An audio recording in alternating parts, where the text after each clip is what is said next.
आगे का उदाहरण ये दिखाता है कि अधिक धन बनाने की खातिर धन को दिशा देने के लिए वित्तीय बुद्धि की जरूरत होती है।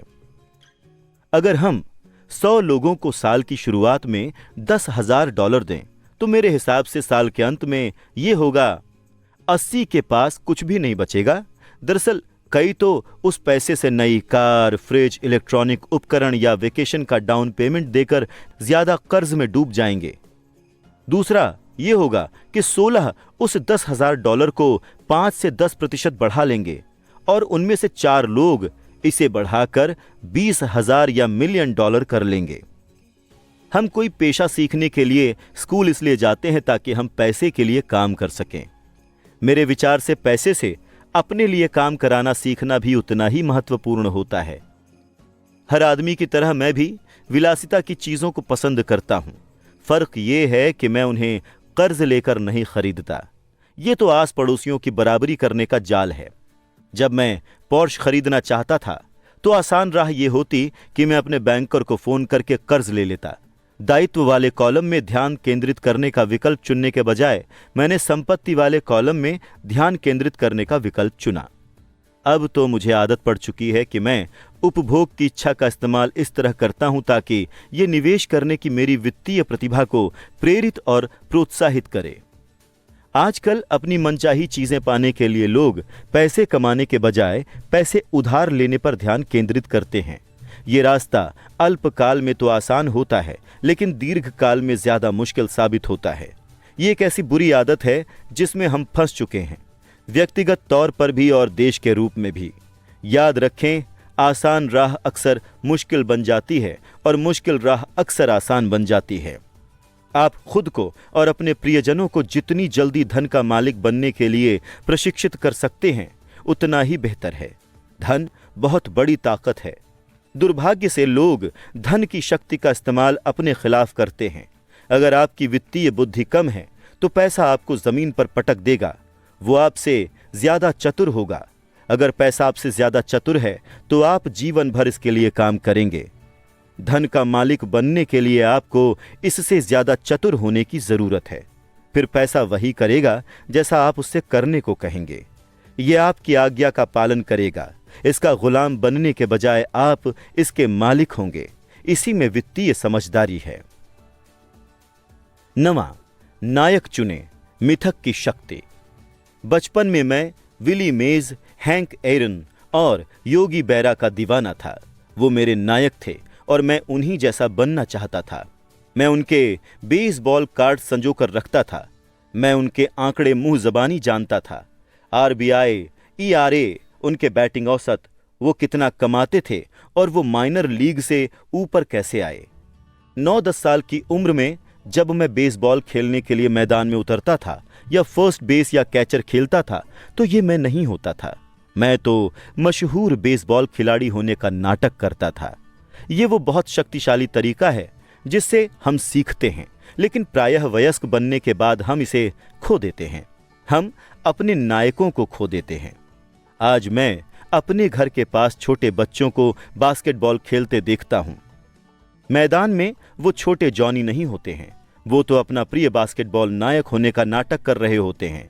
नायकों की नकल या अनुकरण करना सीखने का सचमुच शक्तिशाली तरीका है। बड़े होने के बाद आज मेरे नए नायक हैं, मेरे गोल्फ नायक हैं और मैं उनके शॉट की नकल करता हूं तथा उनके बारे में हर चीज पढ़ने की पूरी कोशिश करता हूं। मेरे Donald Trump, Warren Buffett, Peter lynch, George Soros और जिम रॉजर्स जैसे नायक भी हैं। मैं उनके आंकड़े उसी तरह जानता हूं जिस तरह के बचपन में मैं अपने बेसबॉल नायकों के ईआरए यानी कि अर्न्ड रन एवरेज और आरबीआई रन्स बैटेड इन जानता था। वॉरेन बफे जिसमें निवेश करते हैं मैं उसकी निगरानी करता हूं और मैं बाजार संबंधी उनके दृष्टिकोण के बारे में सब कुछ पढ़ने की कोशिश करता हूं तथा इस बारे में भी जानना चाहता हूं कि वो शेयर कैसे चुनते हैं। इसके अलावा मैं डोनाल्ड ट्रंप के बारे में पढ़ता हूं और ये पता लगाने की कोशिश करता हूं कि वो कैसे सौदेबाजी करते हैं तथा सौदों को अंजाम देते हैं। जिस तरह मैदान में बेसबॉल में बैटिंग करने जाते समय मैं दरअसल अपनी भूमिका में नहीं होता था, उसी तरह जब मैं बाजार में होता हूं या सौदेबाजी कर रहा होता हूं तो मैं अवचेतन रूप से ट्रंप के साहस की नकल कर रहा होता हूं, या किसी प्रवृत्ति का विश्लेषण करते समय मैं उसे वॉरेन बफे की नजरों से देखता हूं। नायक होने से हम अपनी छिपी हुई प्रतिभा के एक जबरदस्त स्रोत का दोहन करते हैं, लेकिन नायक हमें प्रेरित करने से भी ज्यादा काम करते हैं। नायक चीजों को आसान दिखाते हैं। चीजें आसान दिखने के कारण हम भी उन्हीं जैसा बनना चाहते हैं। अगर वो ये कर सकते हैं तो मैं भी कर सकता हूं। जब निवेश की बात आती है तो बहुत सारे लोग इसे मुश्किल बनाकर पेश करते हैं। इसके बजाय ऐसे नायक खोजें जो इसे आसान बनाते हों। 10वां, सिखाओ और आपको मिलेगा। देने की शक्ति। मेरे दोनों डैडी शिक्षक थे। मेरे अमीर डैडी ने मुझे एक सबक सिखाया जो जीवन भर मेरे साथ रहा है, परोपकारी बनने या देने की आवश्यकता। मेरे शिक्षित डैडी ने अपना बहुत सा समय और ज्ञान तो दिया, लेकिन पैसा कभी दान में नहीं दिया। वो आमतौर पर कहते थे कि जब उनके पास थोड़ा अतिरिक्त पैसा आ जाएगा तब वो दान देंगे, लेकिन जाहिर है कि उनके पास शायद ही कभी अतिरिक्त पैसा आया हो। मेरे अमीर डैडी शिक्षा के साथ साथ पैसे भी दान में देते थे। वो टाइदिंग या दशमांश दान में दृढ़ता से यकीन रखते थे। वो हमेशा कहते थे, अगर आपको कुछ चाहिए तो आपको इसे पहले देने की जरूरत है। जब उनके पास पैसे की कमी रहती थी तब भी वो अपने चर्च या अपनी पसंदीदा परोपकारी संस्था को पैसे दान में देते थे। अगर मैं आपके साथ केवल एक ही विचार छोड़ सकूं तो वो विचार यही होगा, जब भी आप किसी चीज की कमी या जरूरत को महसूस करें तो आप अपनी मनचाही चीज पहले दे दें और इसके बाद ये ढेर सारी होकर आपके पास लौटेगी। ये पैसे, मुस्कान, प्रेम या मित्रता किसी भी चीज के बारे में सच है। मैं जानता हूं कि अक्सर इंसान इस काम को सबसे अंत में ही करना चाहेगा, लेकिन मैं ये बताना चाहूंगा कि इससे मुझे हमेशा फायदा हुआ है।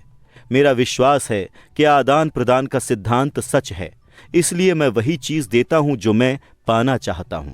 मैं पैसे चाहता हूं, इसीलिए मैं पैसे देता हूं और ये कई गुना होकर लौटता है। मैं बिक्री चाहता हूं, इसलिए मैं कोई चीज बेचने में किसी दूसरे की मदद करता हूं और मेरी भी बिक्री बढ़ जाती है। मैं संपर्क बनाना चाहता हूं, इसलिए मैं संपर्क बनाने में किसी दूसरे की मदद करता हूं। जादू की तरह मेरे संपर्क भी बढ़ जाते हैं। मैंने बरसों पहले ये कहावत सुनी थी, ईश्वर को पाने की जरूरत नहीं है, लेकिन इंसान को देने की जरूरत है। मेरे अमीर डैडी अक्सर कहते थे, गरीब लोग अमीरों से ज्यादा लालची होते हैं। वो स्पष्ट करते थे कि अगर कोई आदमी अमीर है तो इसका मतलब है कि वो दूसरों को कोई मनचाही चीज प्रदान कर रहा था। मेरे जीवन में जब भी मैंने खुद को जरूरतमंद या पैसे की कमी या मदद की कमी महसूस करते पाया है तो मैंने अपने दिल को टटोला कि मैं क्या करना चाहता हूं, और फिर मैंने उसे पहले देने का फैसला किया। और जब जब मैंने दिया, ये हमेशा मेरे पास लौट कर आया। इससे मुझे एक कहानी याद आती है। एक आदमी जाड़े की ठंडी रात में जलाऊ लकड़ी हाथ में लेकर बैठा था। वो अंगीठी से चिल्लाकर कह रहा था, जब तुम मुझे थोड़ी गर्मी दोगी तब मैं तुम में लकड़ी डालूंगा। चाहे बात पैसे, प्रेम, खुशी, बिक्री या संपर्कों की हो, इंसान को बस यही याद रखने की जरूरत है कि अपनी मनचाही चीज पाने के लिए उसे पहले देना होगा।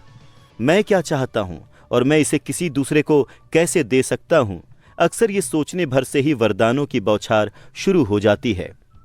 जब भी मैं महसूस करता हूं कि लोग मेरी तरफ देखकर मुस्कुरा नहीं रहे हैं तो मैं मुस्कुराने लगता हूं और हेलो कहने लगता हूं। जादू की तरह मेरे आसपास अचानक बहुत से मुस्कुराने वाले लोग जमा हो जाते हैं। ये सच है कि आपका संसार आपका ही आईना होता है। इसीलिए मैं कहता हूं, सिखाओ और आपको मिलेगा। मैंने पाया है कि सीखने की इच्छा रखने वाले लोगों को मैं जितना ज्यादा सिखाता हूं, मैं भी उतना ही ज्यादा सीखता हूं। अगर आप धन के बारे में सीखना चाहते हो तो इसे किसी दूसरे को सिखाएं। ऐसा करने पर आपके दिमाग में नए विचारों और फॉर्मूलों का सैलाब आ जाएगा। ऐसे समय रहे हैं जब मैंने दिया तो था, लेकिन कुछ वापस नहीं लौटा, या जो मुझे मिला वो नहीं था जो मैं चाहता था। ऐसे मौकों पर गहरे निरीक्षण और आत्म अवलोकन के बाद मैंने पाया कि मैं इन प्रकरणों में देने के लिए नहीं बल्कि पाने के लिए दे रहा था। मेरे डैडी ने शिक्षकों को सिखाया, इसलिए वो बेहतरीन शिक्षक बन गए। मेरे अमीर डैडी हमेशा युवाओं को कारोबार करने का तरीका सिखाते थे। पीछे पलटकर देखने पर मैं पाता हूं कि अपने ज्ञान को उदारता से बांटने की वजह से ही वो ज्यादा चतुर बने। इस संसार में ऐसी शक्तियां हैं जो हमसे बहुत ज्यादा चतुर हैं। आप वहां अपने दम पर पहुंच सकते हैं, लेकिन उन शक्तियों की मदद से ये काम कहीं अधिक आसान हो जाता है। इसके लिए आपको तो बस इतना ही करना है कि आप उदार